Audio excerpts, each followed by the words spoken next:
High, আমি স্নেহা। আমার ইউটিউবে সবাইকে ওয়েলকাম। আজকে হচ্ছে অভিকের মামার বাড়ি গেছিলাম কালকে, তো আজকে তার পরের দিন। তো আমরা এখন ঝিলে চলে এসেছি। সকালবেলা ঘুম থেকে উঠে সবাই খাওয়া দাওয়া করে আমরা চলে এসেছি ঝিলে। এসেই অঙ্কিত এখানে কাঁকড়া দেখতে পেয়েছে। অমনি কাদায় নেমে গেছে কাঁকড়া ধরতে। তো একটা কাঁকড়া ও ধরেছে, তো আমাকে সেই কাঁকড়াটা দেখাচ্ছিল, তাই জন্য আমি একটু ভিডিও করছিলাম। ও বলছিল আমাকে নিও না, তাও আমি ওকে নিয়েছি। অঙ্কিতের পিছন দিয়ে কিন্তু অঙ্কুশ যাচ্ছে, দেখতেই পাচ্ছিলে কতটা কাদা মেখেছে। আমরা যাওয়ার সময় প্রচুর পরিমাণে কাদা মেখেছি, যেহেতু বৃষ্টি হয়েছিল আগের দিন, ওই জন্যই প্রচুর কাদা হয়ে গেছিলো জায়গা। আর আজকে গরমও পড়েছে, এত গরম হচ্ছে। সবাই গাছের তলায় যাওয়ার জন্য প্রচুর সবাই ছোটাছুটি করছে। অভিক প্রথমে চলে গেছে গাছের তলায়, কারণ আজকে প্রচুর গরম পড়েছিল।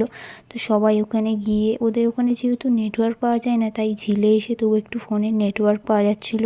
আমি এখানে একটু সবাইকে দেখাচ্ছিলাম। আমাদের মধ্যে পিউ আসেনি, কারণ পিউ ঘুমাচ্ছে। ওকে ডাকার পরে ও বলছে না আমি যাবো না, এই গরমে ভালো লাগছে না, তাই জন্য ও ঘুমাচ্ছিল। তাই জন্য আমরা সবাই চলে এসেছি ওখানে। একটু বসে আমরা সবাই আবার বাড়ি চলে আসি। বাড়ি এসে দেখি এই কচ্ছপটাকে জলে ছাড়ছে অঙ্কিতা, অভিক আর ওর মামার ছেলে, তিনজনে মিলে এই কচ্ছপটাকে নিয়ে জলে নিয়ে বসে আছে। তারপর আমরা এখানে বসে সবাই মিলে তাস খেলছিলাম। অঙ্কিত কি বলছে একবার সবাই শোনো।